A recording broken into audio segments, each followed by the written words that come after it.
Yeah, I said it, we are. This is Rock Nation. Pledge your allegiance.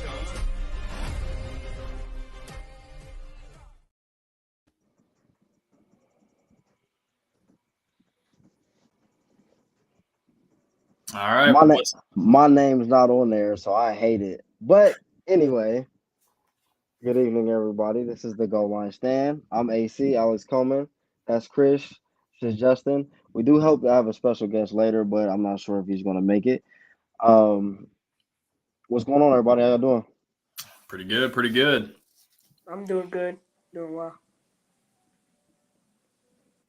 That's good to hear. So, um, I guess we're going to jump in. I think I left out Thursday, but we're going to talk about Sunday and Monday action, also Thursday action in the NFL. Did y'all have any performances that y'all thought stood out this week?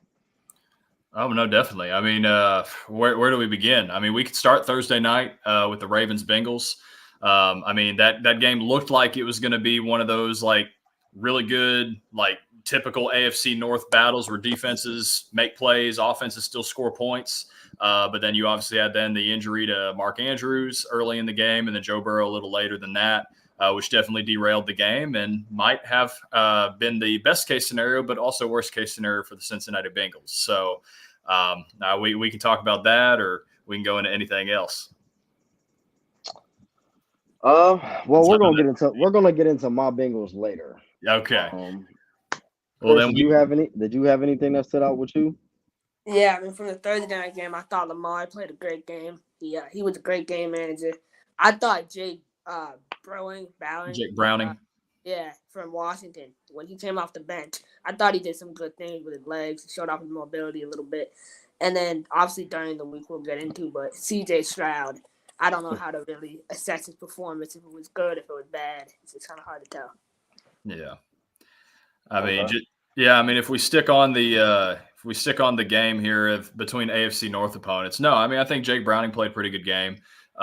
Browning, I think he really had one really, really good drive when he first came off the bench, and then things just kind of start to unravel. But you're going to see that when a quarterback hasn't played since preseason, and you're being thrusted into the second best defense in the league right now, and statistics say second best defense in the league. But then Lamar, no, I think he had a very, very good game. Was able to move the pocket, use his legs like he typically does. Now, me and AC, we both kind of agree that Lamar is still not throwing guys open, and he's not necessarily the best passing quarterback in the NFL. But it's still good enough to get wins. It's still good enough to essentially win the AFC North, especially with how the injury situations of quarterback are in this division. So, no, I mean, the Ravens, I think, look primed to win the AFC North at this point. And you could say a move has to be made. I know Cincinnati made a move at quarterback today, but it's going to be interesting to see who Cincinnati starts moving forward. If that's going to be who they got, or if they're going to go to A.J. McCarron, or somebody else who's sitting on the couch somewhere. Who knows? Yeah, it's hard for me to speak subjectively about that game. I mean, when you lose a player like Burrow, who's arguably top 3 quarterback in the league, yeah, going forward, I don't know what to expect. I mean, you have, as a fan, I feel like the season's over. Get Jake in there, let Jake start to get some real game time reps. Like, he has a good skill set. Oh yeah, you know what I mean. One thing I do take away from it, as an AFC North fan, I'm going to root for the Ravens a little bit. I was happy that Odell finally had a breakout game. Yep. You know what I mean? Like, he kind of got the haters off his back, the danksters off his back. And I was disappointed. Lamar Jackson missed him on a bomb first play on the first drive that would have blew the roof off the joint. You know what I'm saying? Those are the type of throws. Like, Lamar looks like he has to load up to throw. Like, he had one where he underthrew Rashad Bateman as well. Yeah. But I think it's a blessing and a curse. You know what I mean? Because now taking away Andrews, him holding the ball until he opens up the middle might force him to open up something different in his arsenal. So he might develop more. It might force him to develop a little bit more. So yeah, I'm looking forward to see that maturation in his game. I mean, he's definitely, in my opinion, the MVP front runner right now. So I don't know. I mean, as long as they keep winning, I see them as being that with that defense. If they can get a guy that can close on the defensive line, I think they got a really good shot, definitely pulling out the AFC, because one thing I took away from yesterday, Kansas City is not a problem. No, Kansas City's They're not. they're really not a problem. Like, I was hoping that the Bengals we'd be able to take them down, but they're just not a problem. They're not consistent running the ball. Um, Obviously their passing game is non-existent without Kelsey. You know what I mean? Like, it's really not.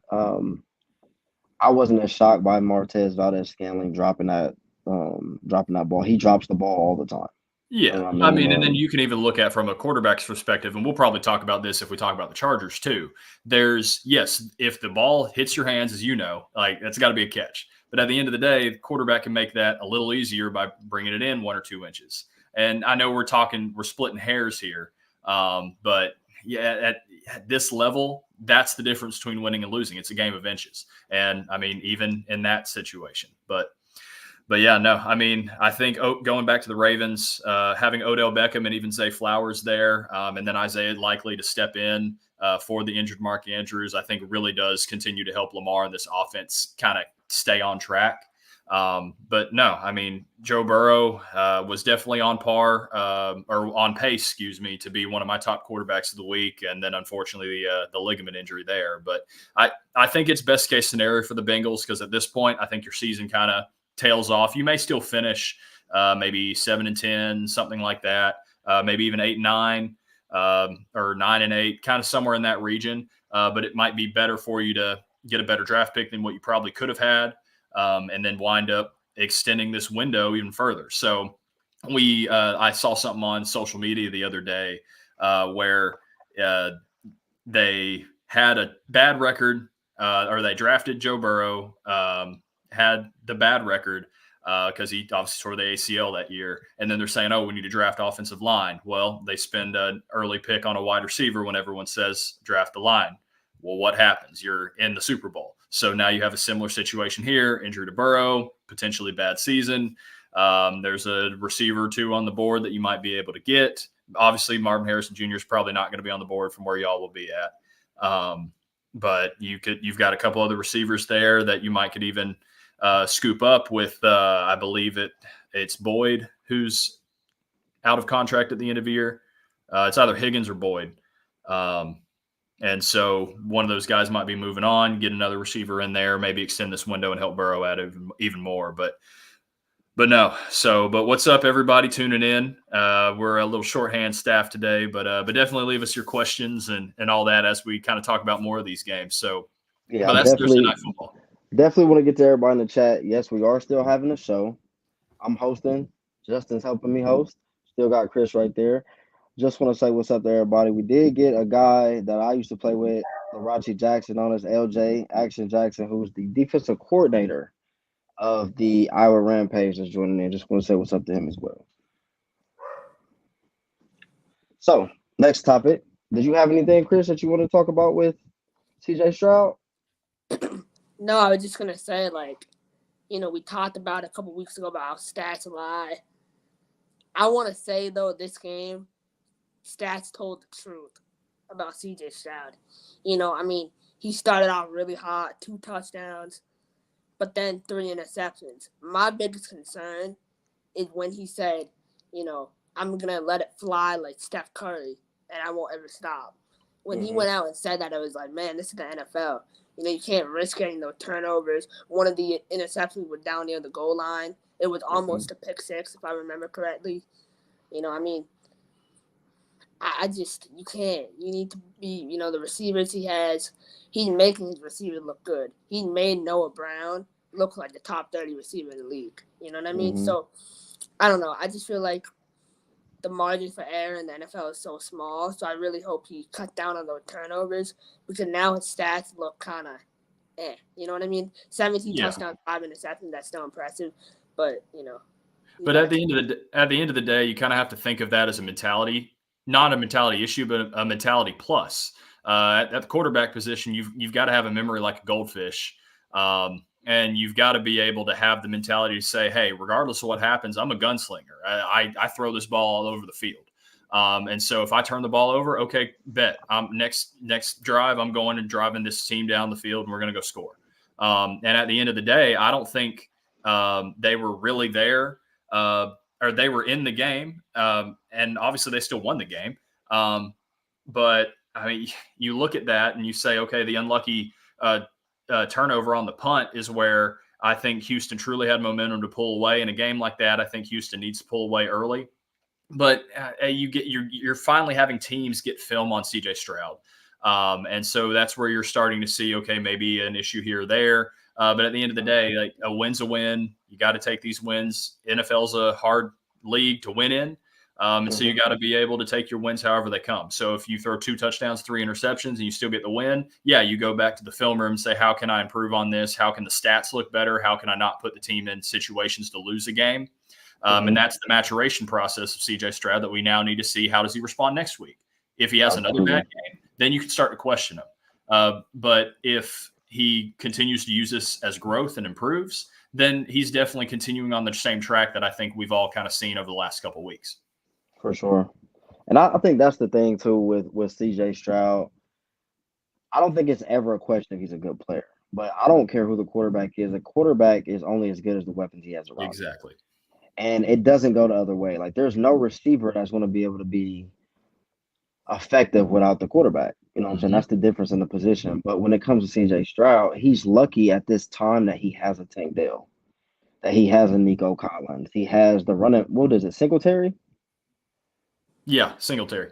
Singletary, I think he had over 100 yards again, if I'm not mistaken. He did. I mean, he's lucky that's going good for him, because I do think the more people start to develop information on him, his tendencies and things like that, the more the windows are going to close. Yep. The more his time is going to close. Not saying he won't adapt to it, but that's why it's so hard to just jump on rookie talent, no matter what it is. I said about running backs, receivers, quarterbacks, until they can start to develop stuff on you, you should go crazy if you have decent talent and a decent team.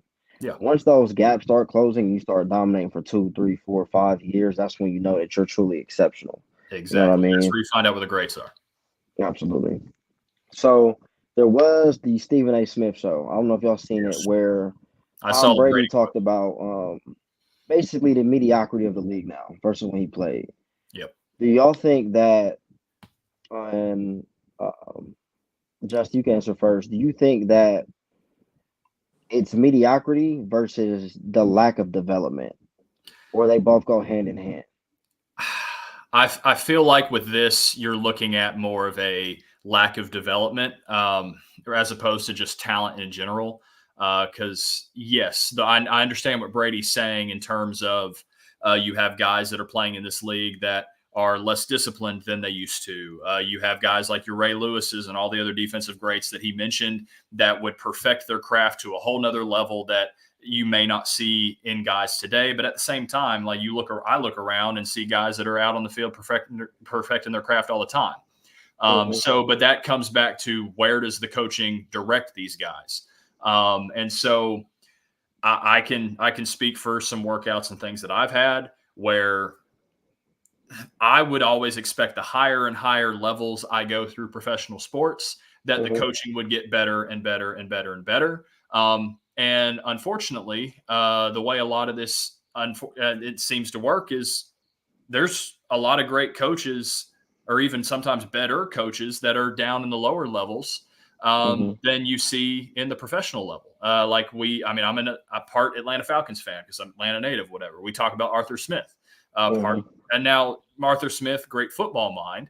But part of the reason why he's probably in that building was he got a coaching career started in Washington because FedEx was paying for the Washington Commanders, or Washington Redskins at the time, their field name, which the billionaire owner, his son, happened to be a guy who knew some football, had been around the team a while. And obviously that gets you indoors in interviews, and then you move on and move up the chain to Tennessee and then to Atlanta. And then you might have some other guys sitting around in coaching circles that might be better suited for the job. But again, it's the NFL. That it's not just what you see on the field. You got to play the politics of it too. And so I'm starting to see that some of this may be development of talent. Some of it may be guys. Obviously, there's more money to be made outside of it. So yeah, there's always going to be a branch that says, If guys are spending too much time outside of it to build brands and things like that, then maybe their eyes are in different places, which I beg to differ on that one. But some guys can be that way. So then you have maybe lack of development or lack of a perfecting of a craft in players now because they're more concerned with their brand outside of football. But no, I mean, I think it's a two-edged sword where you look at that and say there needs to be better development. Rule changes are making it harder for players to develop too, because now you're like defensive players, for example. You can't hit me here, can't hit me down here. You can only hit me in basically this little window right here. Which is making it even more difficult to hit somebody. And then if you even lower the crown of your helmet, that's a penalty, which is something that naturally happens for a defender. So you look at all this, and it all kind of pieces together to this big issue. So I think Brady has some points, but I don't think he's 100% spot on. Chris, how you feel? I mean, I agree with Justin. I thought he brought up a couple great points, about the politics. We talk about it all the time. In the NFL, there is trash. There's a ton of it. But like you said, it's about getting in the right window, right door at the right time. Yep. My biggest thing is with the quarterback play. I look at the New York Jets, right? Tim Boyle starting this week. I know for a goddamn fact that Trevor Siemian is a better quarterback than Tim Boyle. I know that. Trevor Siemian is not as bad as everyone says he is. He really isn't. He played really great for the Saints when he was their starter a couple years ago. I want to know how much did Aaron Rodgers have influence on that decision, because he played with Tim Boyle in Green Bay for many years. He developed a friendship with him. Is Aaron Rodgers sitting there saying, okay, Tim's your guy, because this is what I see. I don't see that in Tim Boyle. I see a guy who's thrown 11 touchdowns and 28 interceptions in his college career, getting an opportunity in the NFL, where I see guys like, I can throw out many names, like Tommy Grady, another guy, right? When guys need to get their opportunity at the right time. When you talk about defensive players, Kareem Jackson, right? Kareem Jackson got suspended again this week. That hit wasn't a dirty hit. It wasn't. No. I felt like it was very warranted. But it's because of the track record he's built over time that any little thing he does, he's going to get in trouble for it. Similar to Montez Burfict. Right? Montez Burfict couldn't make one tackle without getting a flag called. If you watch, it's like the Logan Wilson argument right now. Exactly. 100%. And that wasn't dirty either. And I know they're trying to ban that Twitter notification just popped up. They're trying to ban that tackle. But it's just... You can't. You really can't. You're making the game of football so soft, Yeah, I think what Tom said, in a way, it's the difference in the leagues he came in and also the programs they come from. True. So much stuff now is so financially driven. You have certain schools that are stables for talent. Alabama's obviously the SEC as a whole. A lot of the talent we watch on Sundays come from there. Are those programs developing? Is it the competition they play against week in and week out? Also, if you look at the way that things are structured now, the backup isn't really developed to take over if something happens. If you look at Tom Brady himself, Drew Bledsoe was supposed to play that entire season. Then you peel back the layers. Tom starts and becomes what? Arguably a GOAT. Most people's GOAT. Same thing with Matt Castle. When he stepped in, he performed. How many games did Chad Henne step in and win? I think he was one of the most solid backup quarterbacks that there were. What I'm saying? How many games would Charlie Batch have been a starter for other teams? So I think the league has just changed to where now you rake in so much money and give it to the starter. There's no room for anyone to develop. You know what I mean? So I think that's why things have changed. But also, you demand so much now because you're pushing out the veterans. Which ultimately comes back to money. You don't want to get in the second and third contracts. But how many guys are pushed into starting roles as quarterbacks, as receivers, as DBs that don't have a chance to sit and learn from somebody first? Exactly. You look at that situation in particular, some of the best quarterbacks in the league right now are the guys that were afforded a year or two to sit and learn behind a veteran starter. For sure. What they did to, I'm an Oregon fan. What they did to Marcus Mariota, he should not have had to come in and start right away. Exactly. He shouldn't have had to do that. Marcus Mariota has a lot of talent that's not in the league that a lot of people can't do.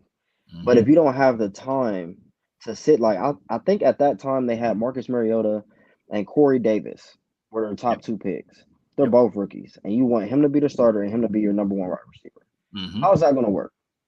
That rarely ever works. Yep. You know what I mean? But also, like, those things are just financially driven. And as we use this to segue into the next topic, which was going to be the suspension, Josh Dobbs became a runner. Yep. That's a 3rd and 1. Yep. He's supposed to stop him. What else is he supposed to do? Yeah. And it's the same thing with the leg drag tackle. Like, look, it's a tackle. Do you hate it? Absolutely. But it's a tackle. Yeah. Honestly, go down. Yeah. Have some body awareness and some physical awareness. Just go down. When someone has you in that position, you're probably not going to break the tackle. Why don't you just go down? Yeah, just give your body up. You're making a business decision at that point. Their job is to stop you at all costs. Your job is to get as many yards as you want.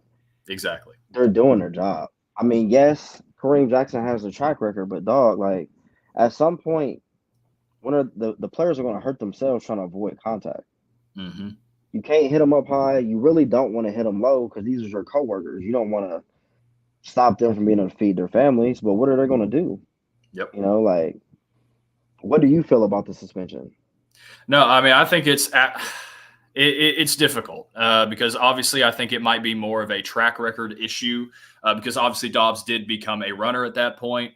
But I understand there's the way the league is gone. There's going to be a consistent basis of protecting the quarterback, even if they quote unquote make themselves a runner.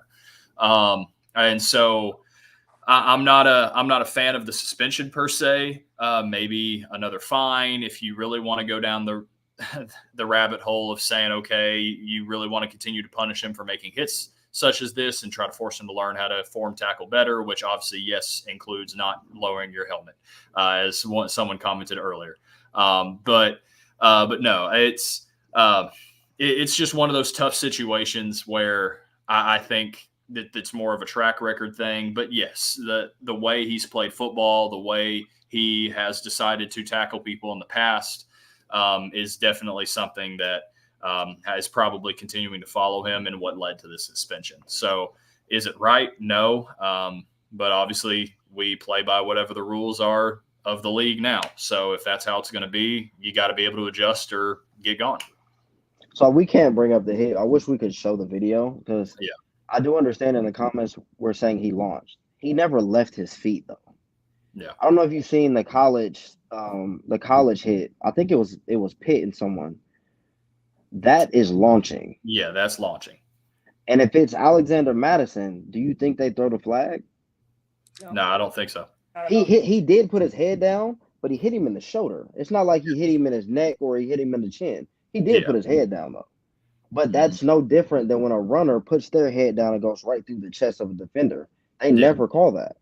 Exactly. Which if the league does want to be a safe league, then you need to create a rule to punish the runner for doing that as well.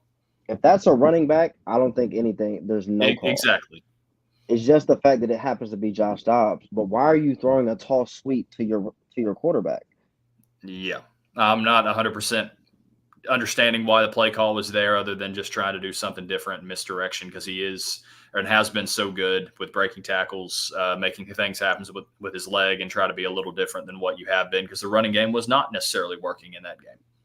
So old school football, the way like childhood football, if they decide to put their quarterback in that position, every coach, you better make him pay for that. Yeah, and that's what Kareem Jackson did. I mean, the guys like the Brian Dawkinses of the world, the Troy Polamalu's, the enforcers. That'd be even worse. That's what made them who they are. Yeah. And this guy doing the same thing is frowned upon. Chris, did you feel like it was a dirty hit, or how'd you feel about it? No, I didn't feel. I felt like he was warranted. I mean, like you said, they chose to run that play. You know, he's running past the line of scrimmage. It's fair game. You know, I've always said, you know, once the quarterback kicks off, it's fair game. The thing about college with the targeting rule, there's no line. You know what I mean? There's no line. I feel like there's no clear reasoning to what targeting is. Mm-hmm. Every game I watch college football, every game targeting is a different thing. I've seen guys get hit in the shoulder. It's ref discretion at this point, yeah. Yeah, hit in the chest. I saw a guy watching the Penn State game, got hit in the chest, targeting. Like, he's not, you know what I mean? That pit hit you were talking about, that was against my BC Eagles. So that's like the most blatant I've seen in a long time. That was bad. That was like, really that's ridiculous. You know what I'm saying? Like, but I feel like it has to be clear cut like that for it to be called. You know, like when it's a fringy decision like that, I understand the Kareem Jackson situation, but it's 3rd and 1. You know what I mean? Like, so just give him the first down. Yeah. It's not like Josh Dobbs is a small guy either. You know what I mean? Like, he's an athlete. He can play. But, yeah, I mean, they're trying to protect. They were clearly trying to protect him, and it's because he built a reputation for himself. That's all it is at the end of the day. I would love to know if it was Cam Newton, would they call anything? Yeah. You know what I mean? I don't know. I mean, they let Cam get beat up for how many years? That's true. You know what I mean? But like you said, he does have a track record, so. Yeah, and that's the unfortunate thing, whether it's football, baseball, whatever. There's a lot of situations where I've heard from guys that have played big league baseball for the longest time. Like, umpires will make calls based on people's track record, based on how people make them feel. And if the lights are supposed to go out here pretty soon and their dinner's getting cold. Like, so it's going to be the same thing in the NFL. And unfortunately, that's just human nature. But at the end of the day, the NFL probably does need to adopt more college level targeting rules, because obviously I know they're very similar, but they call it completely something different. Obviously, you have the targeting rule in college football. Now you just use it as unsportsmanlike conduct in the NFL. But I think one of the benefits of the college rule is they can throw the flag. Where I think they're flawed is they throw the flag and it's the penalty regardless of if they then review it for targeting. But I think what they should do is throw the flag if they think it's targeting, if the guy's lowering the crown of his helmet, if he's launching, whatever they deem constitutes targeting. But then at that point, the review, not only does it eject the player or maybe suspend the player if the league then goes to review that, but you can pull up the flag if you deem that that's not targeting. Now, obviously, that slows the game down. That's not what TV wants to see. But if you want to create a safer league, but then you also want to give players the chance to make great form tackle hits, big hits, that's something that I think probably needs to be addressed. And I'm not saying I've got all the answers, but I think that's a pretty good solution. Yeah, I think they should do it like they do flagrant fouls in the NBA. Yeah. You know you make it reviewable. And I mean, they'll give you one, then they'll give you another, and you're out of there. You know what I mean?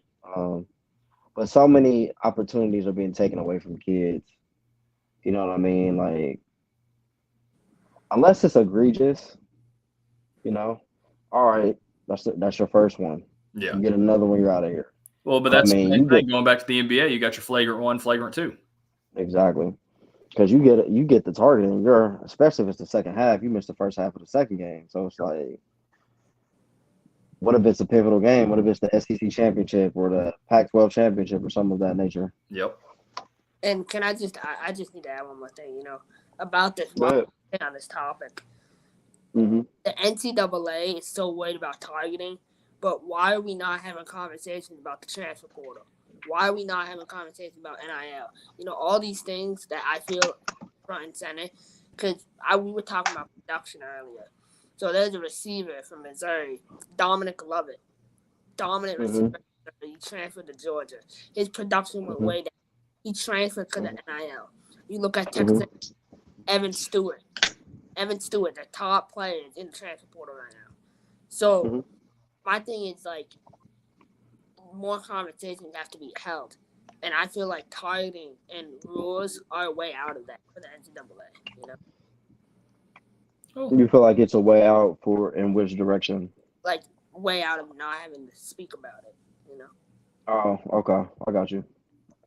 So the kid, and what do you guys think about the transfer portal, though? Because I think that kind of goes hand in hand with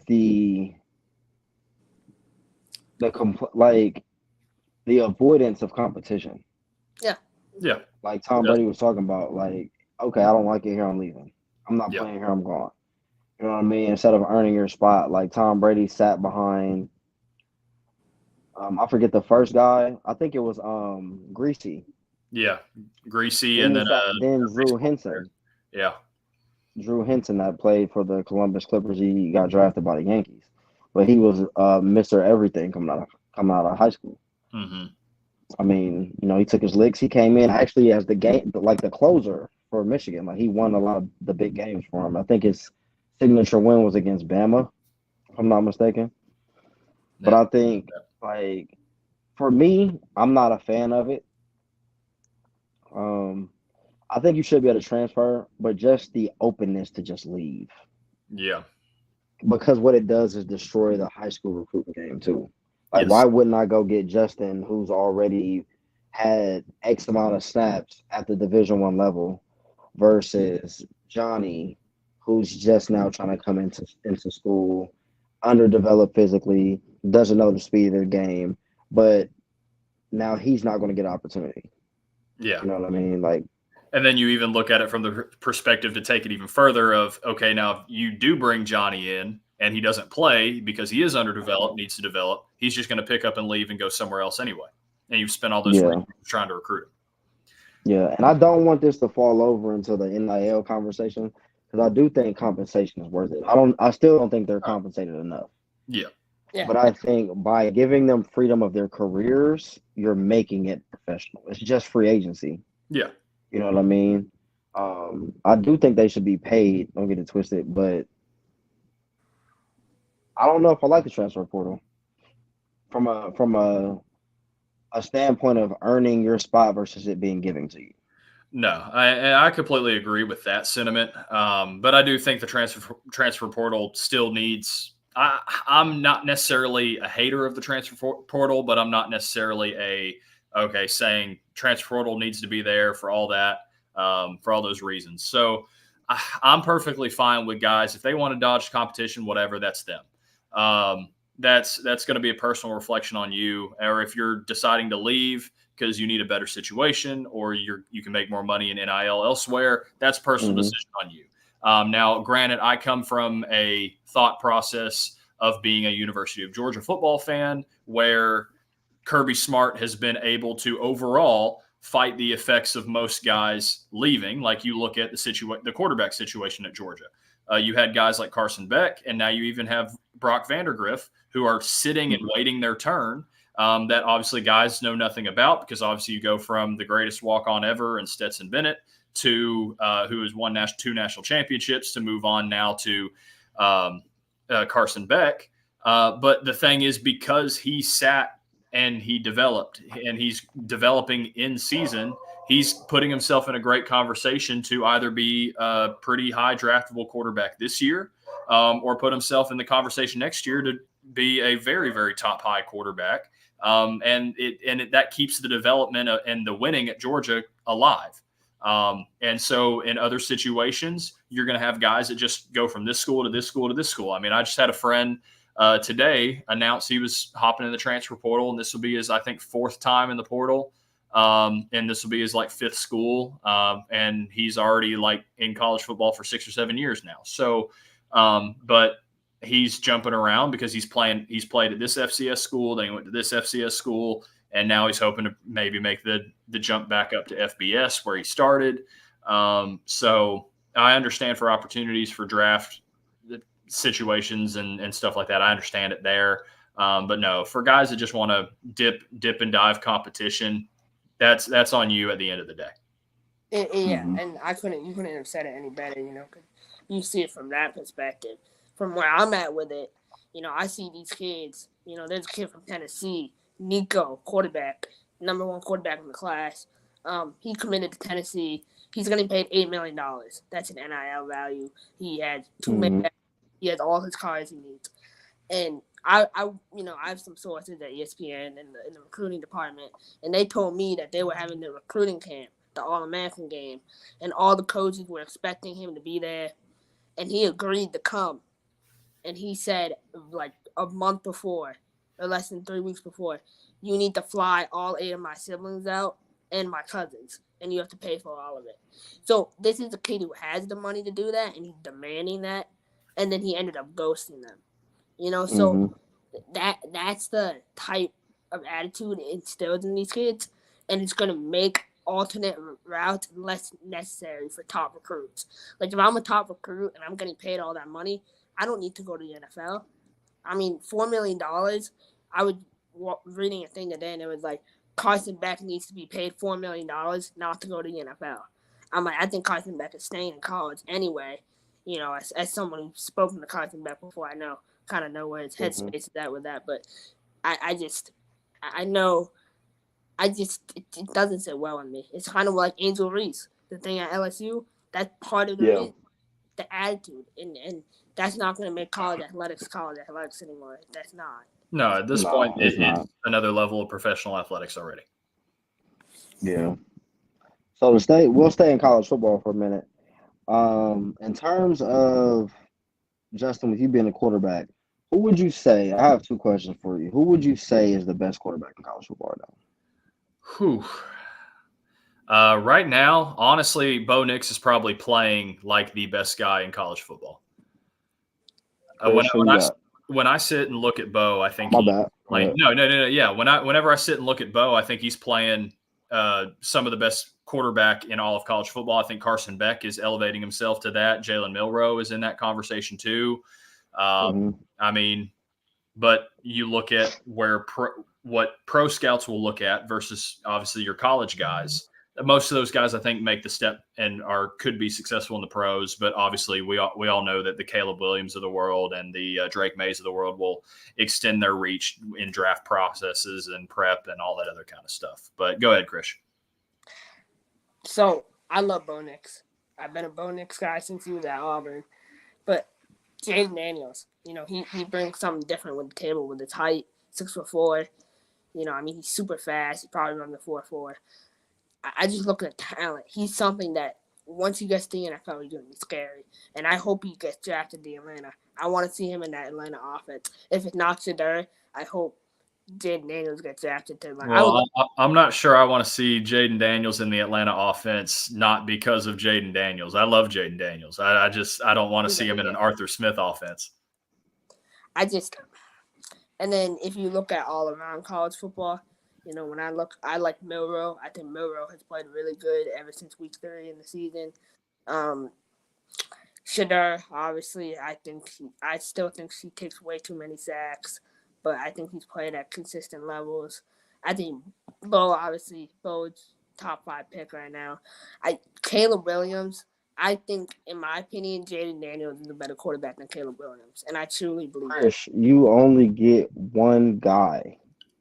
Yeah, pick your one guy. Pick a guy. Pick a guy. My guy was Bo Nix. I had some honorable. Why does Chris look like he's sneaking to talk to us? Yeah, he's trying to sneak his top 10. Yeah. Jaden Daniels. Chris looked like he snuck out and he's talking to us. Yeah. So Jaden Daniels is your guy? Yeah, he's better than Caleb Williams. Yeah. Okay. I mean, obviously, I'm biased. I think it's Bo, but said this last year, so I don't think I'm too biased. You know what I mean? Like, I'm just being honest. When you look at the quarterbacks, because honestly, I was on the fence with Penix and Bo. The reason I was on the fence is because Penix always stat stuff. Yes. At Indiana, he put up crazy numbers. I think he threw for 500 on Ohio State as a freshman. Yeah. You know what I'm saying? So that's his game. But when you peel back the layers, I think at least 2 of his receivers, especially on Doomsday, with the other guy, I think they're both NFL receivers. Yeah. Definitely. Malik Neighbors, to me, is the Biletnikoff Award winner. I don't care what any, like, Malik Neighbors is good. No, and the other kid that they got, I forget his name, but he's good too. But Malik Neighbors is just nice. I think Troy Franklin is making a name for himself. I believe he's around 1,300 yards now, which Troy Franklin is balling. But when you look at Bo Nix, it's not just his consistency, but his efficiency. Yeah. And that's come with time too, because you look at the development from freshman year at Auburn to now his 5th, 6th, whatever year it is now at Auburn, or excuse me, at Oregon now. It's been massive development in Bo Nix. And I And think, he protects the rock. But again, he sat, developed. He kind of put through the ringer, was able to go through the ringer. He failed. Yeah, he got failed. To fail. He lost. You know what I'm saying? Like, people talk about, oh, Bo Nix has been in years for 6 years. Bo Nix is the same age as Penix. Yeah. They're the same age. He's younger than Stetson, but I don't have an issue with Stetson being older. I really don't. Like, who cares? He won 2 national championships. Oh, yeah. And the thing about the reason I put Bo Nix over Jaden is because Bo Nix is playing playoff winning football. Jaden isn't. Yes. Yeah. He probably won't go to the SEC championship. He might. Oh, well, but yeah. He's playing more so to get there. So winning plays a role. You know what I'm saying? Because you're not going to get those opportunities back. Jaden his team isn't in the ball game anymore. Mm-hmm. So when it comes to the best quarterback in the conversation, it has to be the guy. Like, that's why Caleb Williams isn't in the top conversation right now, because his team isn't good. Yep. You know, I still think he has uncoachable intangibles as a quarterback. Yeah. I still think he'll be a good pro because he'll have better guys around him. But you can't take away what he did last year. You know, you can't. Caleb Williams set the entire college football on fire last year. Yep. And I think that's what Bo Nix is doing now. He takes care of the ball, which is most important. In an offense where we throw it around, it's not like we just you look at stats at the end of the game, and Bo Nix is throwing it 45, 50, 53 times a game, and he's still throwing 4, 5, 6 touchdowns with no more than a game. What did we play? This last game, he had 405 yards and 4 TDs, I think. Maybe 3. Yeah. But I think he had maybe 4 incompletions. Mm-hmm. All in the first half. I mean, what more can you say? Exactly. You know what I mean? And one thing that he slept on is another thing that Stetson was slept on. He is very athletic. Mm-hmm. Bo can run. Yeah. He just doesn't have to. Yep. You know what I mean? Like, everybody expects it from Jaden Daniels. But he really doesn't need to do that. Like, Malik Neighbors is – do you think there's a receiver better than him right now? Not in college football. I mean, I know the Marvin Harrison things go on, but Malik Neighbors – but you have to look at a receiver's ability to create separation, and Marvin Harrison is being schemed open. And yes, there's something to say with someone being schemed open. But Ryan Day has done that with many different players in systems. So you can say, yes, Marvin Harrison Jr. is an amazing player. He still has to get open, but offense helps him do that. True. And I've seen, honestly, it's Marvin Harrison Jr. Yeah. We know his father is, right?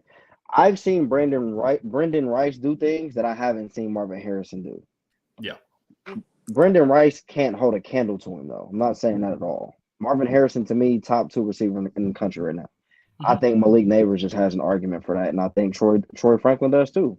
They offer different facets to the game. Yeah. My second question for you, though, was with a guy like Caleb Williams, and you can both answer, do you think he'll still be the first guy off the board if he was to come out? And if you were him, would you come out knowing that you were going to put in a similar situation to someone like Bryce Young?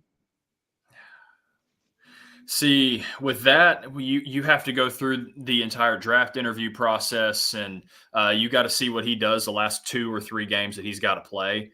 Because at this point, I think he's got something to prove. And that's going to determine if he rises or falls. But then again, you're probably going to have some team that says, hey, we saw what he did in 2022 and we saw some flashes in 23 that we can develop him and put him in a situation to still be our savior of a franchise. Because again, he has intangibles. So and at the end of the day, teams are drafting the intangibles because they feel like they can develop that into what will work for their product of football. So it's just going to be team by team. There's going to be some teams that, because you see him crying in the stands with his mom, some teams may completely scratch him out. You may see some teams completely scratch him out because he says he wants 10% ownership or whatever he said. Or you may just look at that as being a selfish player or whatever, and some teams may scratch that off. But at the end of the day, it's going to have to be what happens when he's sitting in these meeting rooms at the Combine in Indianapolis. and how these teams and how in reality he answers questions and moves forward. I think there's no doubt that he doesn't come out. I think he's definitely coming into the NFL draft, or is definitely going into the NFL draft. But no, I don't know if he's going to rise, if he's going to fall this yet in this process, because there's a whole way to go between now and March. Chris? Yeah, I agree with you. I mean, I think his character has fallen off. I remember going into the season, they were talking about how respected he was, how he had such a good attitude, and it's just fallen off. The last game of his college career against UCLA, which was this past weekend, he lost. He refused to speak to the media. He didn't show up for media availability. As a player and as a star quarterback, that's a responsibility, especially after your final game, to show up for that. And he didn't, and he failed to do it. And teams are going to recognize that. I think Chicago is sticking with Justin Fields. I do. I really do. I think so too. The way he's been playing, when, obviously the past couple of games, I know he got hurt, but before then, he was playing really solid football. 8 touchdowns in 2 games or whatever. So they're sticking with him. I think they're going to fire Matt Eberflus. But most realistically, it's probably going to be the Patriots that end up with Caleb Williams. Honestly, Chicago's going to get back-to-back picks, it looks like. Patriots will probably get a pick. Giants, I heard Daniel Jones is coming back. So if he wants to go to the Patriots at 3, then that's up to him. I don't know what the exact money value at pick number 3 is. I don't know what the signing bonuses or contract looking like at that Yeah. Well, I just went ahead and pulled up a 24 mock draft of the first 10 picks of where we're sitting right now after week 11, with obviously not knowing who comes out and who doesn't.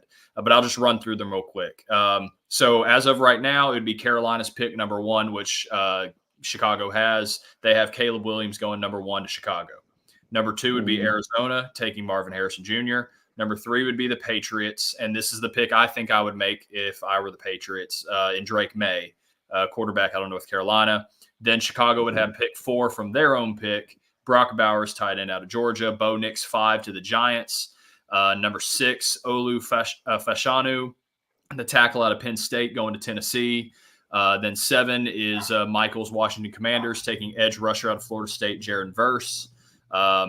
Jaden Daniels at 8 to the Falcons. J.J. McCarthy going to the Packers at 9. And then Cooper DeJean, the DB out of Iowa, going 10 to the Tampa Bay Buccaneers. Now, obviously, that's just Jason McIntyre's 2024 mock draft. Other teams may have something different. But the real question here would then be posed is Chicago really going to move on from Justin Fields? I think there's a case that if they can get him back on a like another 1-year prove-it deal, that they probably do that and stick with him. But then again, if you've got 2 picks in the top 4, it might be just time to go and cut your losses and move on from him, even though he has proven he could still be a guy there. But you got to see what he does the last, 8 weeks of this season or 7 weeks of this season.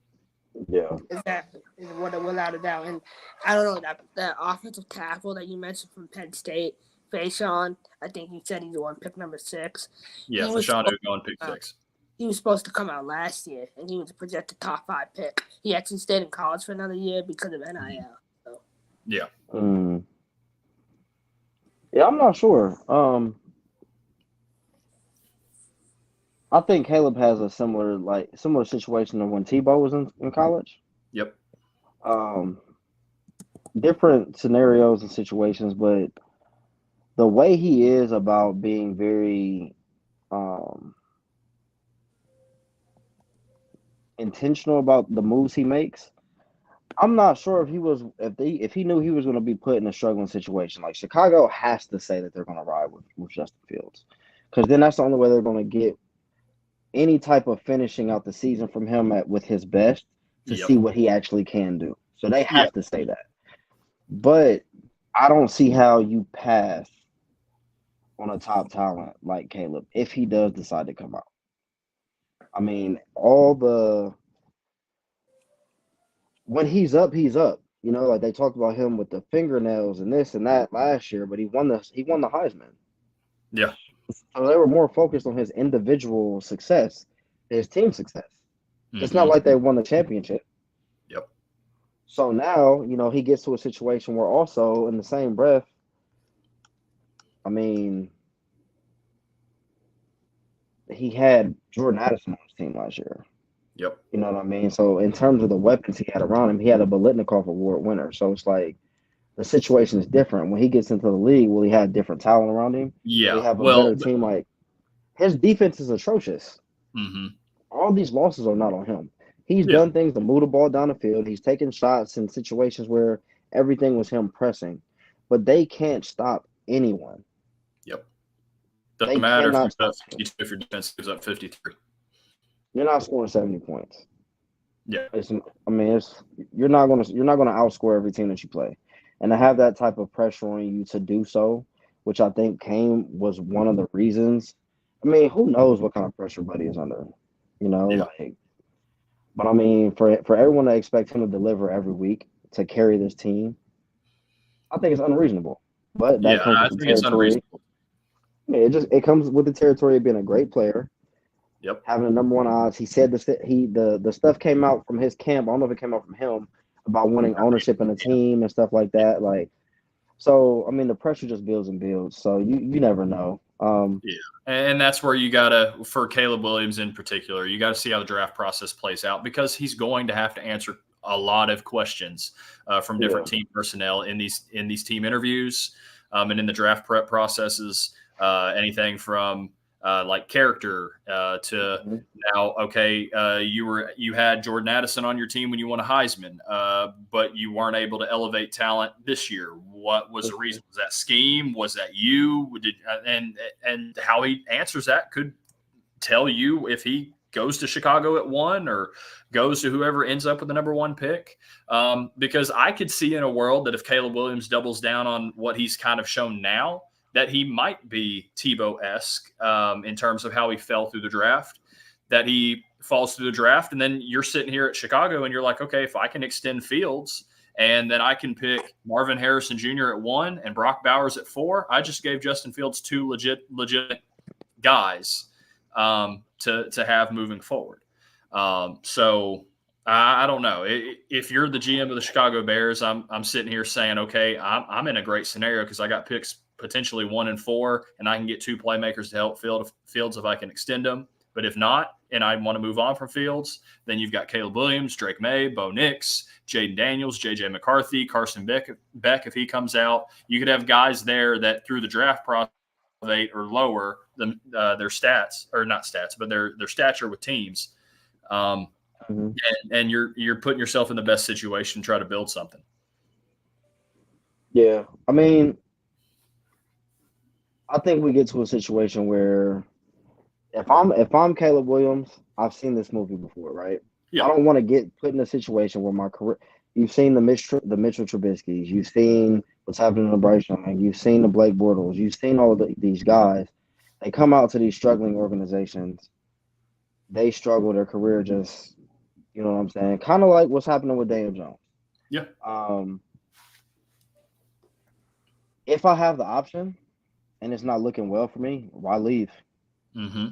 You know what I mean? I'm going to make my money. I'm going to do whatever. Like he's making more than I'm sure some NFL players right now.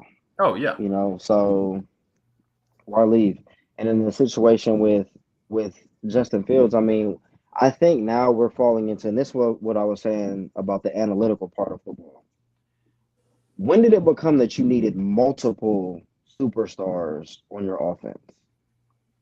Everyone doesn't have that. Like Travis Kelce's a star. Patrick Mahomes is a star. They won the Super Bowl. Mm-hmm. How many teams are literally going to have what Burrow has? Yeah. And who considers Tyler Boyd, and that's my team, to be a star? Yeah. He's just a very good player. But he's a very good player in the role that he's in.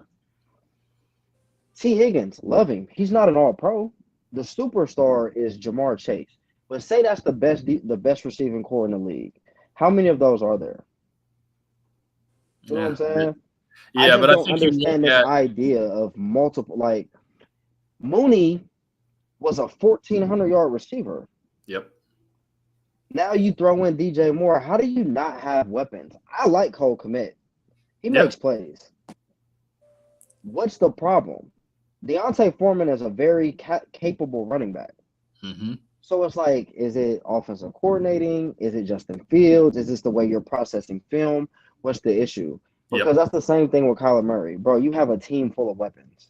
Yep. Christian Kirk is a baller. DeAndre Hopkins is a baller. James Conner is a more than capable running back. So is it the quarterback or is it the scheme? Yeah. Because every team does not have that, but they're still successful. So Exactly. I'm not understanding. They played how good didn't Trevor Lawrence didn't they beat the Chargers without Calvin Ridley? Yeah. I believe they did. I don't understand. Who's their superstar? Evan Ingram? Definitely not.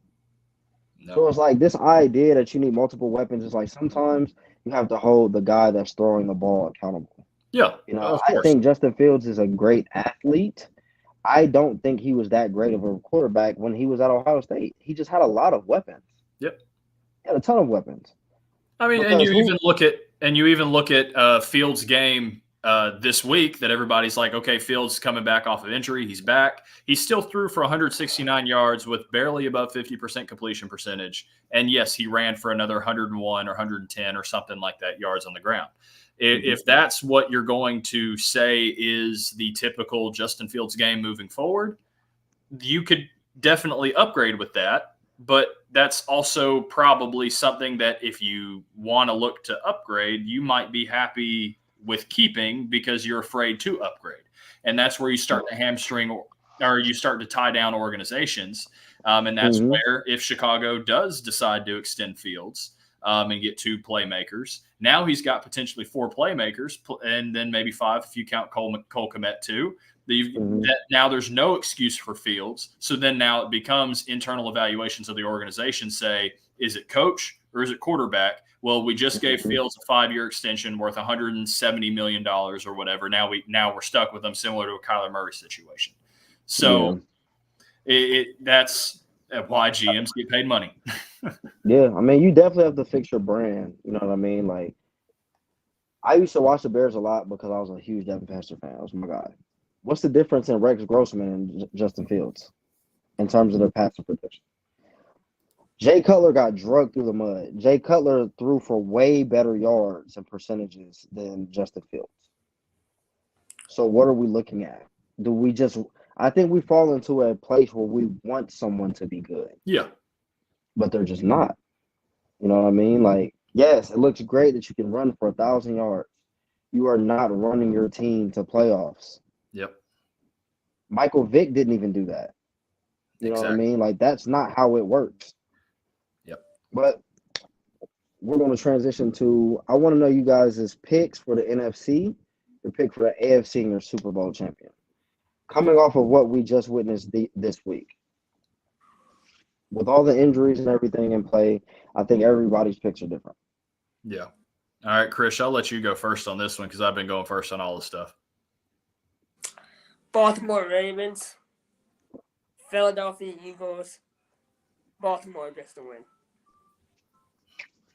Okay. Okay. NFC, I think it's going to be San Francisco. I like what the Detroit Lions are doing. I just don't think Detroit, when it comes postseason time, would be able to beat a team like Philadelphia or San Francisco.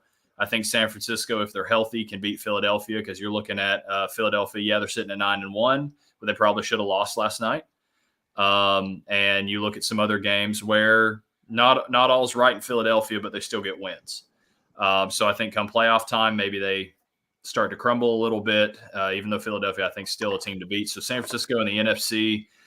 AFC, this one's a toss-up. I don't trust any team in the AFC right now because I think a lot of teams are good. And I don't trust Lamar and the Ravens to win playoff games. So maybe I like consistency, but I've got to go back with the Chiefs, even though I think there's a lot of issues there. So I could see the Bills making a run back at it. I can see the Dolphins making a run at it. The Broncos could even upset some people because right now the Denver Broncos are one of the best teams in the NFL. Nobody wants to play these people. They're playing good ball for sure. Yeah. And so Denver could very well upset some people along this path. I mean, what I saw from Jacksonville looks really good. But then you see what they did against San Francisco, and you're like, okay, there's still problems in Jacksonville. I don't think they're probably the team to get to a Super Bowl. So at the end of the day, I think I got to stay similar. We talk about consistency, people being able to do it over and over and over again. So I'll say San Francisco and Kansas City, and then San Francisco, my Super Bowl champion. All right. So my picks.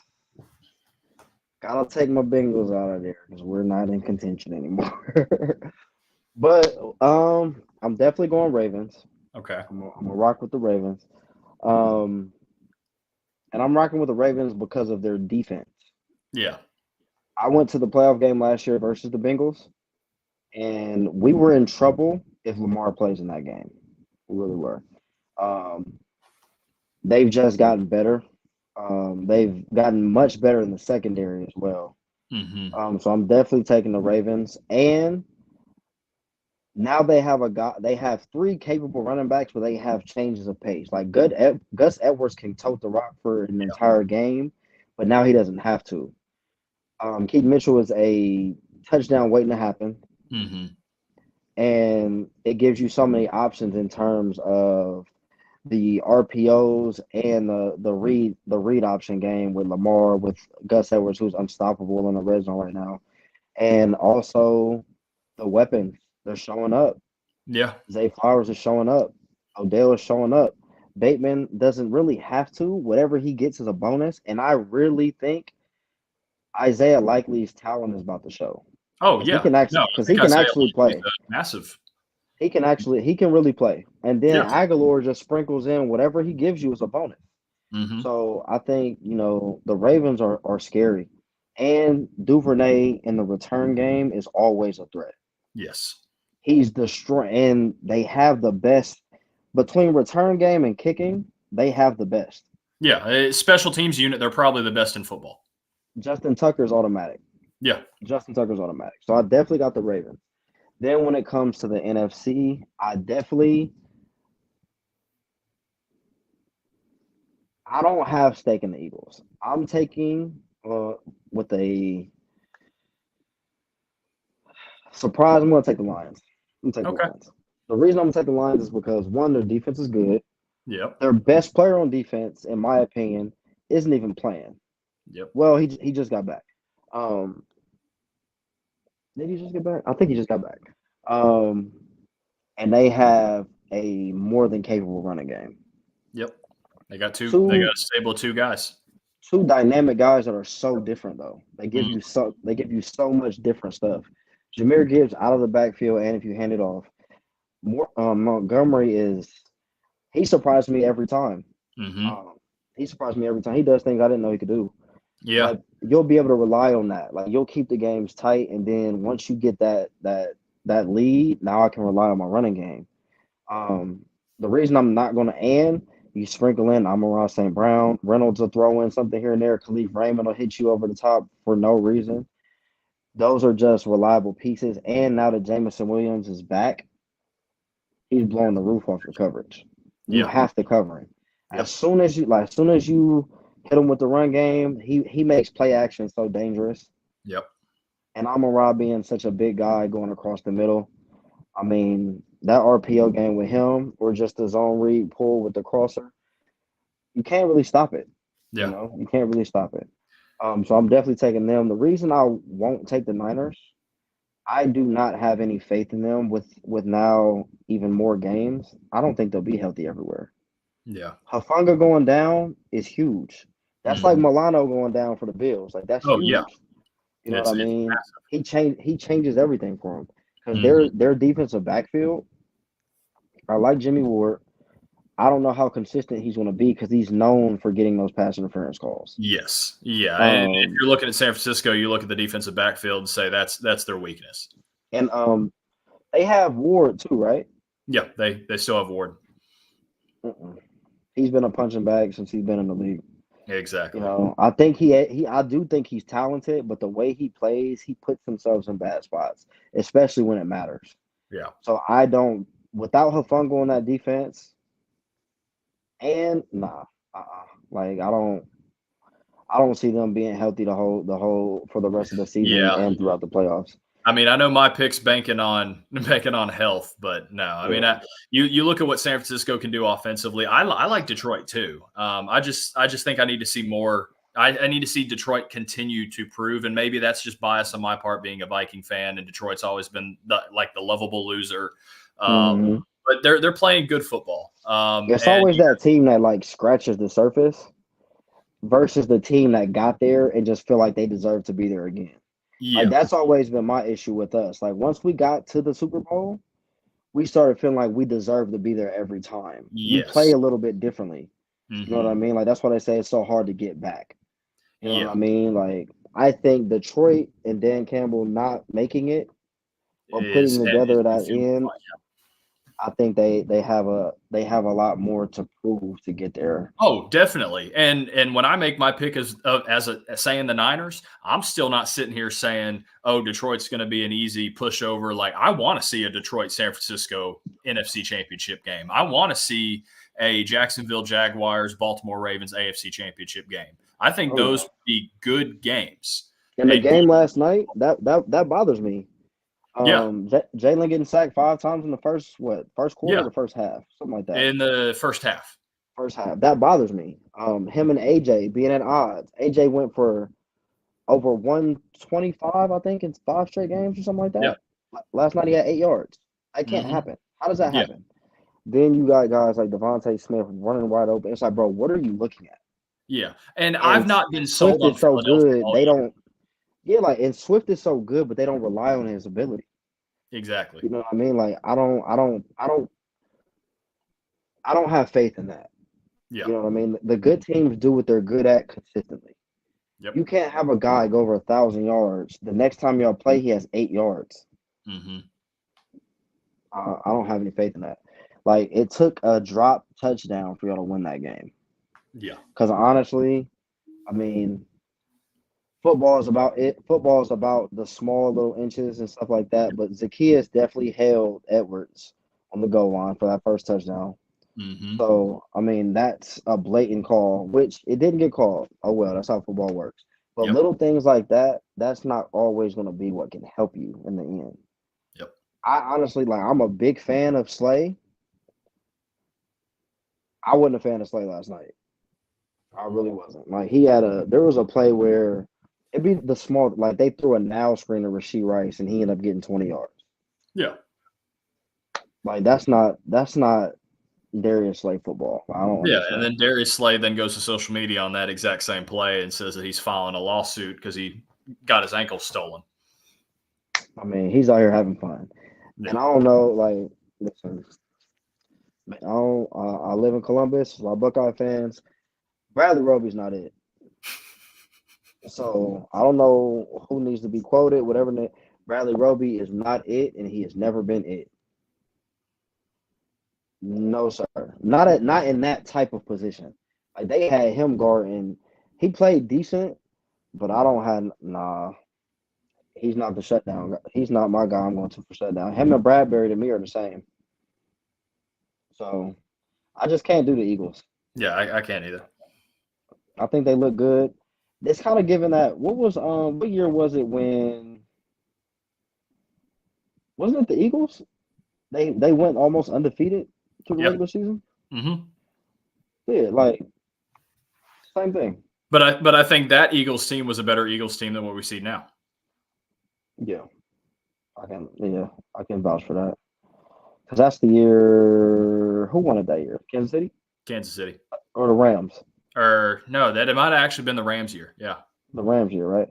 Yeah. I think they got put out first round? Mm-hmm. Yeah. But they had 13-3? Or it might have been second round because they beat Minnesota first round.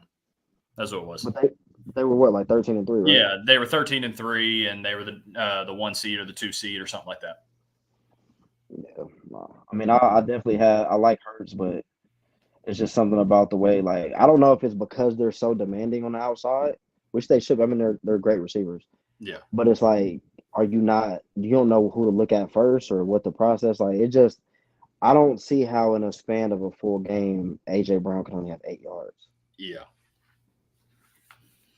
And that goes back to even scheming guys open. You got to be able to call offenses in a way to get your best players the ball. Now, granted, if there is Jalen Hurts versus AJ Brown rift in the locker room now, then maybe that could be some of it. And Jalen's trying to prove that he doesn't need AJ. Mm-hmm. Yeah, and I mean, he's such a humble dude. Like, it's hard to tell. You know what I mean? I'm not sure. Chris, did you? I agree with you. I think the Ravens. Oh, that's what I forgot to say. I think the Ravens will take the whole thing, though. I think they're the most complete team right now in the league. Can't argue. But I am interested to see what Likely does in Andrew's place, because I think he got some game. So we only got 3 of us here today, but how the report for each of your teams. Chris, you can go first with your horrible Patriots.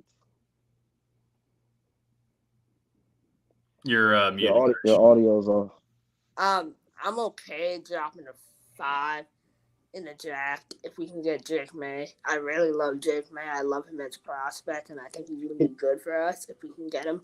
I'm not with it getting Caleb. I don't think Caleb will work here. I don't want Caleb, honestly. I don't want Caleb in my state, so we don't need Caleb. But we need a solid quarterback. I love Matt Jones. I think Matt Jones is going to be a good quarterback in the NFL one day on another team, just not here, unfortunately. He never fit in the system. He was disrespected here, and I want the best for him, too, as a player. Headed in this game against the Giants, I might not even watch the game, to be honest. It's like the only reason why I watch the game is for Tommy DeVito, because I actually enjoy watching him play football, but, yeah, I'm not. Saquon Barkley might actually run for 200 yards against us. So, yeah, and Tommy didn't play bad neither. No, yeah. Once we get to the top 5 quarterbacks here, you might see him pop up. Okay. What about you, Justin? We know you got 2 teams. Yeah. Well, one of them is on bye week, so don't even have to talk about them, other than the fact that they're going back to Ritter, so which I think is the move that they need to make anyway. But no, you look at Minnesota. We talked about the hit, the Kareem Jackson hit. I mean, they lost to a Denver Broncos team that they were winning, and then they didn't necessarily blow it because Russell Wilson was cooking all day. And this is a team that defensively you don't want to play, and offensively they're playing some of the best football in the NFL right now. And Minnesota defensively is a top 5 defense as of the last 3 or 4 weeks. So I think they did a great job at stopping Russell Wilson and forcing field goals earlier in the game. But at the end of the day, you can't stop somebody who's playing very elite quarterback play throughout the league. And you look at touchdown interception ratio in general, he's on pace to be the best quarterback in the league if you look at touchdown interception ratio. So Russell Wilson is definitely back on top. And again, like, you got to regroup and try to get to 7-5 next week if you're Minnesota. And I mean, Josh Dobbs, I don't think played terribly compared to, what you're going to get out of Dobbs. Run game, you got to see more of a run game. But losing Cam Akers obviously hurts that. But no, it's run game's got to be better. Defense is playing great. You ran into a wrong team at a wrong time. Yeah, I would like to see a better running game from you guys, though. Yeah, and that's been the issue all year. And that's why I feel like cutting Dalvin Cook was a big mistake because what money is better spent elsewhere? Like, just keep Dalvin at this point. And if you lose him in free, I think Dalvin's a guy that should retire a Viking. Why not? Yeah, I don't understand. I don't really understand that situation. And I was hoping that Jefferson came back. Yeah, well, he doesn't care about people's fantasy teams, so he wants to be healthy. I thought that was hilarious. I thought that was hilarious. Yeah, I really do. I mean, yeah, but I mean, there's really Lord, there's really nothing to talk about with my Bengals. y'all know how that went. You know how Thursday went. So, yeah, we're going to see what Browning can do. And we're completely up in the air at this time. You know, Well, does A.J. McCarron get a shot at some point? that is hilarious. I wouldn't mind, actually. Yeah.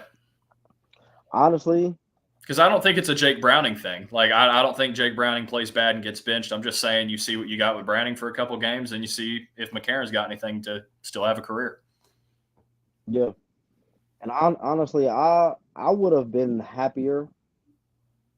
I mean, I would take Flacco. You know, I think a lot of people say, like, oh, we don't need Flacco in Cleveland.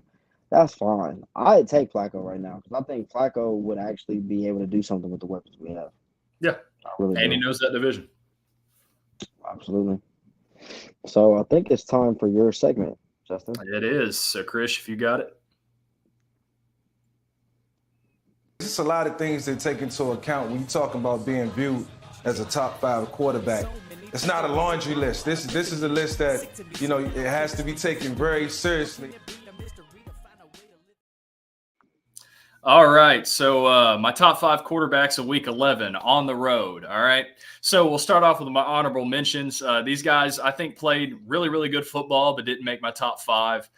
So let me start off and name these guys: Lamar Jackson, Will Levis, Jordan Love, Justin Herbert, even with the drops from the receivers, and Tua Tagovailoa. I think those guys are definitely honorable mentions on my list. They played really good games. It's similar to last week. It was one of those things where you got 10 guys fighting for 5 spots. But those guys didn't make it on my list because of these next 5 that you see here. So coming in at number 5 on my list is Russell Wilson. Russell Wilson with the Denver Broncos had 106.7 QBR, 27-35 for 259 yards and a touchdown. Russ is being vintage Russ. And like we talked about in the team report, this Denver Broncos team is one of the best in football right now. Nobody wants to play these guys. Russell Wilson extending plays with his legs, making plays with the arm. He's definitely one of the better quarterbacks in the league and on pace to be the best quarterback touchdown interception ratio if he continues to play like this. So Russell Wilson, my number 5 quarterback of the week with that win in Minnesota. Number 4 on my list is Josh Allen. Josh Allen had a great bounce back week, had 108.2 QBR, 20 of 32 for 275 yards, 3 touchdowns, and the interception. Like I said, great rebound week for Josh Allen after they fire the offensive coordinator. Joe Brady gets in and actually starts to call a much better game. The Bills respond on a short week. And Josh Allen really responded on the short week to really turn the narrative around in Buffalo and made plays again with the feet, with the arm. Josh Allen back to being Josh Allen, and hopefully that continues for his sake and the Bills' playoff chances. Number 3 on my list, Tommy DeVito. Weird name to be saying as the number 3 quarterback on my list, but number 3, Tommy DeVito. DeVito had a 137.7 QBR, 18 of 26 for 246 yards and 3 touchdowns. We talked about it last week. DeVito just needed to show confidence in and out of the huddle, calling the play in the huddle, going out and running the offense. On Sunday, DeVito made all the crucial plays on 3rd down that he needed to. He made some big boy throws into some really tight windows. Is definitely making some strides forward. And I'm not going to say there's a quarterback issue in New York because I still think Daniel Jones has got it. But DeVito has definitely put himself in the conversation to be a very good backup and continue to develop, and maybe you have a quarterback controversy in a year or two in New York. But anyway, number 2 quarterback on my list for Week 11, Trevor Lawrence had 119.5 QBR, 24-32 for 262 yards, 2 touchdowns, and then contributed another 2 touchdowns on 5 carries and 17 yards. So 4 total touchdowns for Trevor Lawrence. Trevor Lawrence, again, bounced back massively this week, making plays with his legs, making plays with the arm, kept things on schedule, kept things moving with this offense. And this team can be dangerous, like we've talked about today, moving down the stretch. And there's a lot to be seen out of this team. But Trevor Lawrence, when he's on, he's one of the better quarterbacks in the league. And he showed it this week for being my number 2 quarterback of Week 11. But coming in at number 1, quickly becoming a fan favorite of mine other than Joe Burrow,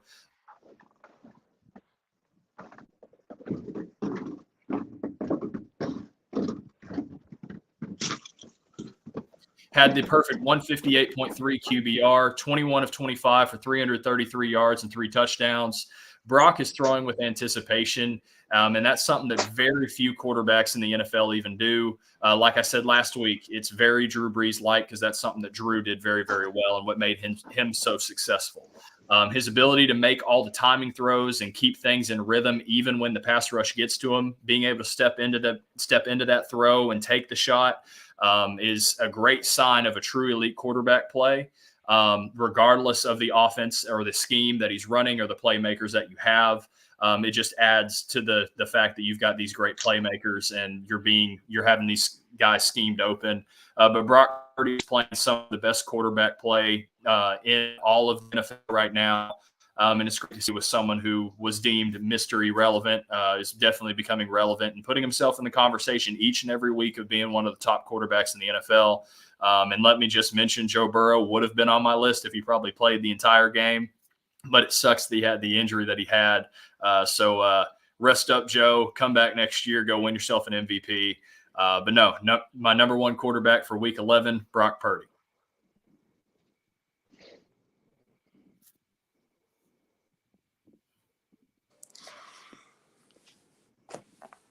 So, all right, that's great as always. I'm kind of surprised though, honestly. Who do you think? Not really. Who do you think's who should be on there? I think everybody was on there that should have been on there. I thought Lamar was going to be number one for some reason. See, that's the thing, because I looked at Lamar and I had to watch the tape over and over and over again with Lamar. And maybe there's some personal bias there where I don't feel like he throws guys open and he's not throwing the ball very well. But he's at the end of the day, he's still probably just missing out because of what Russ did on Sunday night. He's still putting up numbers. He's making plays. He's doing things with his legs. He's getting the ball to guys. I mean, Odell Beckham and Zay Flowers having the games that they have and being the weapons that they are helps a lot. And so I think Lamar is playing some good football. I guess I'm just not 100% sold on Lamar right now. And maybe that's just the bias of saying, okay, he's not the prototypical quarterback that's going to deliver an open strike to somebody. But he's still doing enough to be in the honorable mention. And if Josh Allen or if Russell Wilson didn't have the games they have, probably would have easily been number 4 on my list. Because you look at Justin Herbert, I think Herbert. Sure. Yeah, I think Herbert had a game where you count those drops as catches. He's putting himself in the conversation to being in the top 5. Tua Tagovailoa still had a good game. That last play of the Charger we talked about. Yeah. If Quentin Johnston brings that in, ultimately that's a game-winning drive. It might be a game-winning throw, but it's definitely a game-winning drive. So we're definitely having a different conversation. But I agree with you though. Like we talked about the whole Lamar Jackson thing. That's why I think it's an opportunity to see his game just flourish. You know what I'm saying? And see it blossom into something else. And I hope it does. I really do too, because it's amazing that he won a unanimous MVP, and you still feel like there's so much room for him to grow. Yeah. You know what I mean? Like I think that's what's great about the season and what to look forward to. You know, yeah. But I also I think, I mean, when Brock Purdy plays well, man, that team is just different. Yeah, you know, and that's what, going back to now our talk about who's the NFC guy. That is today's game, or excuse me, yesterday's game is the reason why I'm saying the San Francisco 49ers, because if they're healthy, if Brock has those guys, if Brock continues to play like this, I don't see offensively, regardless of what happens on defense, they can beat any defense in the league playing like that. Got you. So, I know we're supposed to open the floor up to whatever topics you guys wanted to talk about. Did y'all have anything that y'all wanted to talk about in particular? No, I mean, the only other thing I really had, well, obviously no one's really afraid of the Kansas City Chiefs anymore. We kind of touched on that. We can talk about the Lions-Bears, the Lions comeback. I think that's massive for the Lions. But other than that, no. I mean, I think we hit on pretty much everything. I mean, the breaking news this morning of the Steelers firing Matt Canada finally.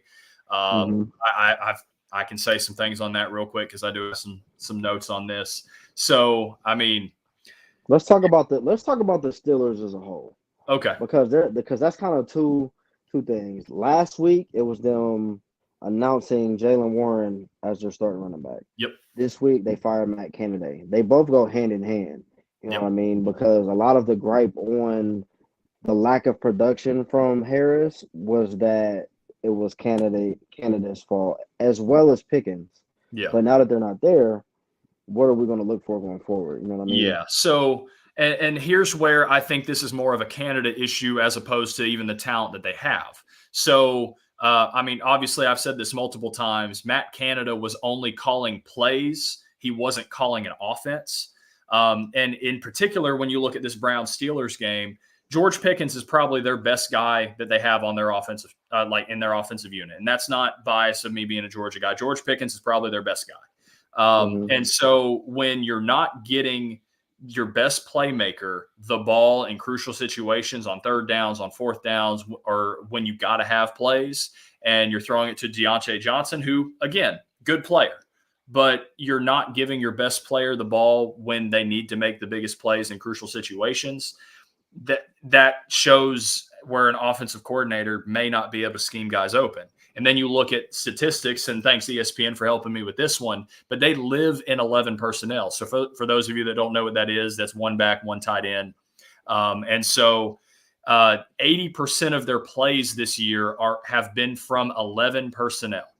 And they are too one-dimensional in terms of the personnel groupings that they have. And the thing is, they don't, even though they have talent, they're not good enough to just live in 11 personnel. They're not being multiple in what they're doing, which then forces one-dimensional offensive play calling. And then again, when you're not sequencing plays together to say, hey, on first down, we're doing this. On second down, we can build off what we did on first down to do this. You're just calling plays and hope it works. That's not going to be successful for an offense. And so I think finally, you look at what's wrong with the Steelers. And despite all this, they're still winning games. And you look at this and, okay, finally the Steelers and Mike Tomlin have made the decision to go against the Steeler way and firing somebody midseason. And you look at what it did in Buffalo. Like, that's probably more of a scapegoat kind of firing of an offensive coordinator. But you fire the OC, and now look what Joe Brady was able to do on a short week for Buffalo. And so this could be a spark here. And then the conversation is then if there's no spark with a new offensive coordinator, new mindset coming in, then you have to look at the quarterback and say, okay, is Kenny Pickett really the guy for this job? Because I think there's the buck doesn't necessarily stop at the offensive coordinator. I think there's probably still some issue with Kenny Pickett.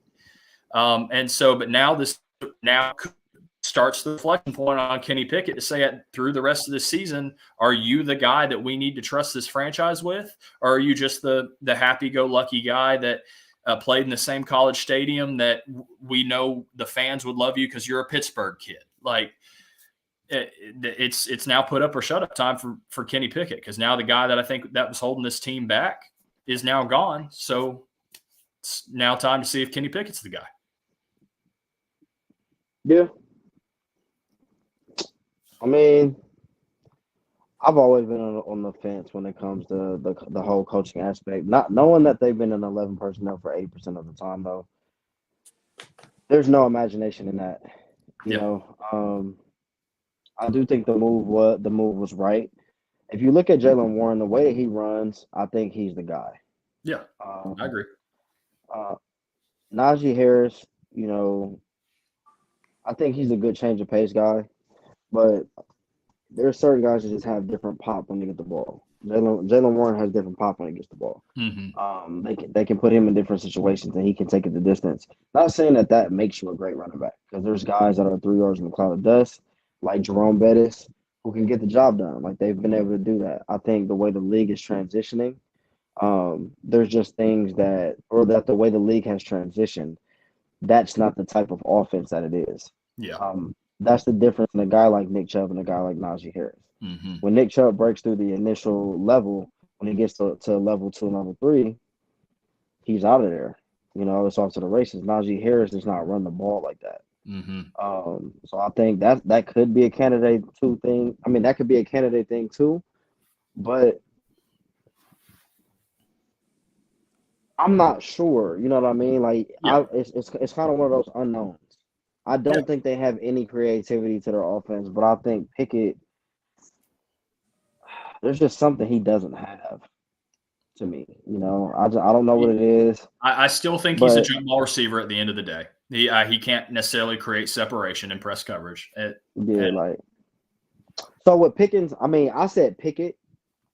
Oh, Pickett, gotcha. Kenny Pickett. There's something he doesn't have.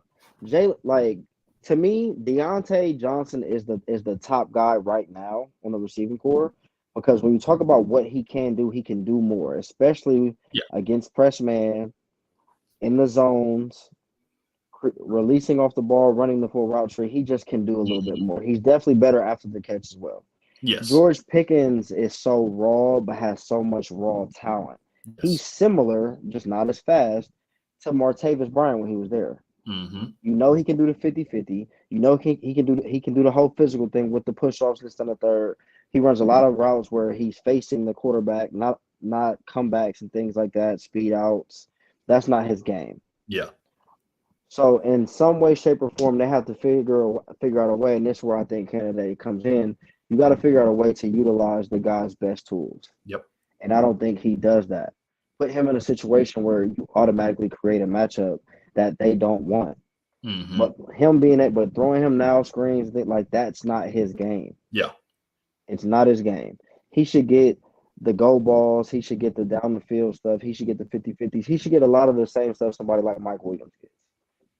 But I just don't think that they are creative enough to get him the ball in that way. You got to utilize his talents to the best of his abilities. Then he can do the rest of the work in the offseason. Yep. But that's my issue with the Steelers. Like, I hope it does change for him. Well, the football fan of me hopes they do. I could care less. Like, that's you're a Bengals fan at the end of the day. Like, they can, you know what I'm saying? Like, they've had enough success. How many rings they got? They've had enough success. But just for the sake, like, I think when every team is good, the conference is good. You know, I mean, the division is good when every team is good. They're just not. You know what I mean? Chris, what do you think? Well, I need to mention this, that Jalen Warren, you know, he played at Snow College in Utah, junior college. In Utah? Yeah, I'm a big junior college guy. So, and he was an undrafted free agent, and look at how he's outplaying them, you know, first-round pick. So that shows that if guys are given opportunities, who knows what they're capable of. It kind of goes back to what we were talking about before. Yeah. Yeah, I mean, I think we definitely, I think you said something about I think you've always said something about them getting rid of Matt Canada, though. Yeah. Chris. I've been wanting them to. I think it's the right time to move on. Someone mentioned in our network chat about their running back coach calling the plays now, which I thought was kind of, it was like Eddie Faulkner or something. He's calling the plays, so I'm kind of surprised about that. But I thought Tomlin would take over offensive play calling, but I'm interested to see how that goes. I mean, and his comments about firing him was real dry. You know, like, he didn't have much to say about it, so I think he knew what the issue was in the first place. Yep. All right, so the last thing I did want to talk to y'all about, Justin. Yep. You got a season coming up. You know, hope everything does go well, go the way that you want it to. As a player,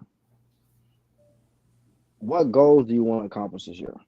In 2024, the 2024 season, what goals do you, like, when you look back at the end of the season, around this time in 2024, what do you want to have accomplished? No, I mean, for me at this point, it's put up or shut up. I got to go win an MVP. So the numbers that I got to go have to go get a most valuable player award and continue to put myself on the map is what I got. So obviously in the arena game, numbers are necessarily harder to come by because of the field size. But obviously you probably get more offensive possessions, things like that. So I've constantly circled 3,500 passing yards for me that I look at every single day is what I think is definitely achievable with what we've got in Carolina.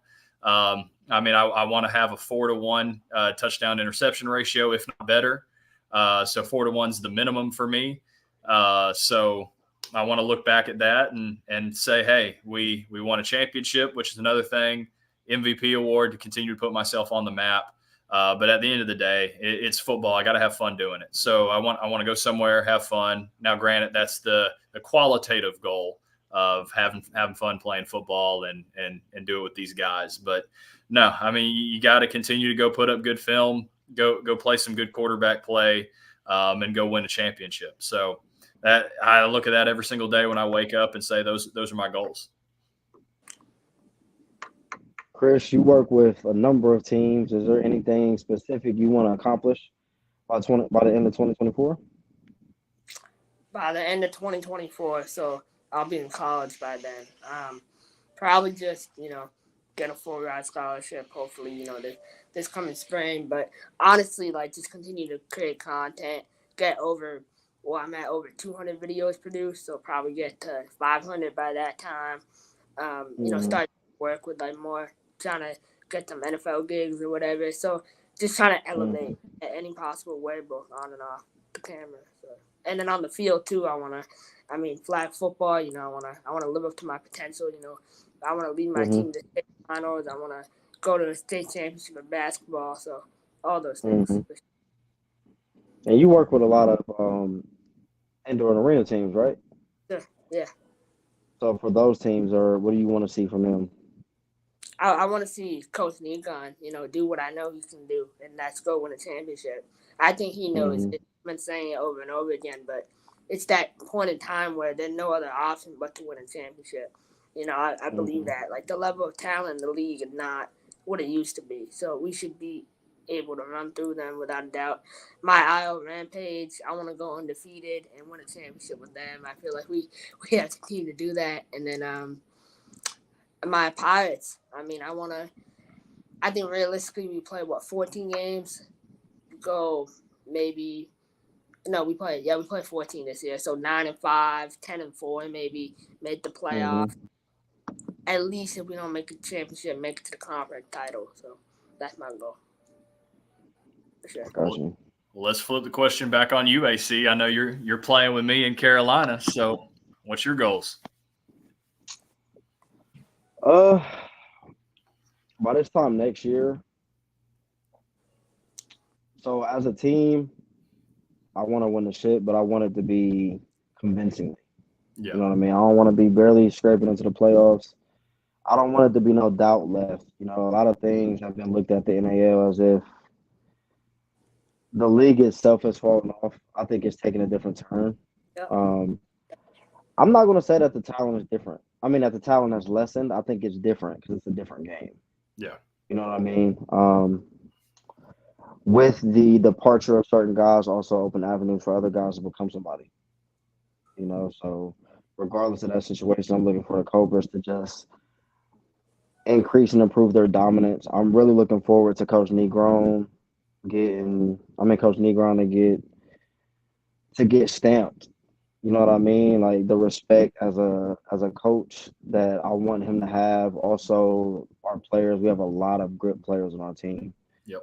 And I also I want him to have earned his spot. You know what I mean? A lot of people look at Coach Negron like, why do you deserve to be the Cobras head coach? Yeah. I want to solidify that for him. Exactly. You know what I'm saying? I really do. Us winning the championship will be over guys that have somewhat of a reputation in the arena game. And I think that for him, he represents a lot of what's in us.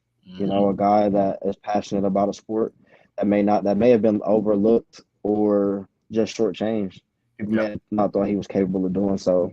So I really want to get that done for him. Individually, for me, it means something a little different. I always say, last year, I put on for myself in a way, but I feel like I'm one of those guys who I get respect, but I've been forgotten in certain aspects. So for me, it's about, just give me my respect. You know what I'm saying? I don't really care if you put me as the best guy or one of the best guys. Just know that I'm like that. You know what I'm saying? Like that's all that matters to me. Like I'm definitely want to be all NAL. You know what I'm saying? That's you know what I'm saying. But I ain't the type to focus on individual accolades. I think that stuff will come. Yeah. You know what I'm saying? But as long as I do what I do, make sure you put me in the conversation. That's more so what it's about. So I know guys. I'm good friends with a lot of successful guys like Darius Prince, like Malachi Jones, like Colin Taylor, like those type of guys that get respect. For my ability, I want to be in that conversation because I know those guys. I know a lot of guys I play with. They respect me for what I can actually do. But you can only show that on certain platforms you get on. Exactly. So that's all it is. Like, bro, you know what I'm saying? Just show me my respect. You know what I'm saying? Like, I feel like there's not a lot of dudes that can do what I do. You feel me? So that's what I'm out to show. You know what I mean? Like, I can't control that other stuff. So by this time, I want to have another ring number 4, ring number 4, 3, no, here, 4, ring number 4. I want ring number 4, all NAL, and I want us to be without question champions. That's it. You know what I mean? Like, and I want whoever else on our team to go get whatever they got, whatever's for them. I want them to go get it. Like Justin, I want you to go get what you know what I'm saying, was for you. Oh yeah. You know what I mean, it's my job to help you get there. So that's what we gonna do. Oh yeah. Yep. Yeah. But with a guy like you, I think I'll make sure you get your respect. Oh yeah, for sure. You know what I'm saying? And you know the type of dude I am. When you'll see when I get there, like I ain't with all the rah-rah stuff. I ain't with the selfishness and the, oh, I'm entitled to this and that.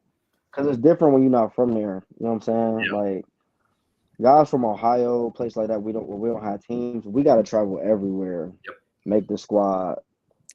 You know what I'm saying? Start, then this, then that, then that. They don't say, oh, hometown this guy, hometown that, come visit. You know what I'm saying? So you basically showing everybody who you are every time you go somewhere. Yep. You know what I'm saying? So I don't do all that. By the time we get there, you'll see I'm a lead by example type guy. I don't do all that yelling and stuff like that. That ain't me. But we'll definitely get to it. We'll make that stuff happen. Oh, yeah. But unless y'all had anything, I feel like that was a great show. Justin, like you always say, everybody go out there. What is it? Like and subscribe. There you go. Make sure y'all tune in next Tuesday, 8:20 p.m. Eastern sharp. We be back. I don't know if I'm hosting, but if I am hosting, it'll be fun. We're gonna talk trash. We didn't have Keon on the show. He's celebrating his Cleveland Clowns winning. We'll be back. Mike is off singing the Star Spangled Banner or something for his Commanders. I don't know. But I don't know. After what Tommy DeVito did, I'm not sure. I'm not sure he's singing that. Mike is on